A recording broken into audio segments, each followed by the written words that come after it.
ဂျပန်မှာ Northern Face ဝင်နေသူကအကောင်ပဲဂျပန်တွေတော်တော်များတော့ဝတ်တယ်ပေါ့နော်ကျွန်တော်တို့ဒီမြန်မာပြည်နိုင်ငံသားတွေ Northern Face ဝင်တော်တော်တုံးထားရတယ်ပြောပြရတယ်။ဘာလို့ဆိုတော့ Northern Face second နော် second တစ်ထည့်လို့မှဆိုတော့အခွန်ပါဝင်4000နော်ဒီမှာဆိုရင်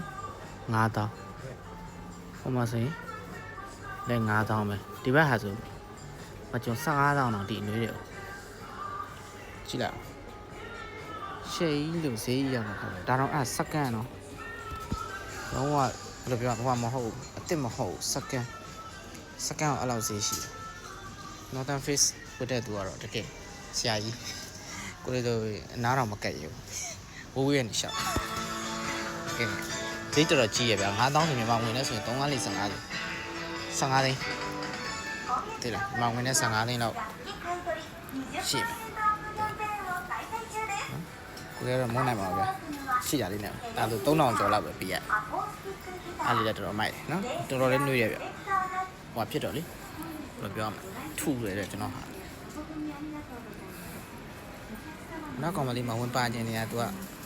ဗီဒီယိုထဲမှာပါခြင်းနေရကောင်မလေးကပါခြင်းနေအတန်နေ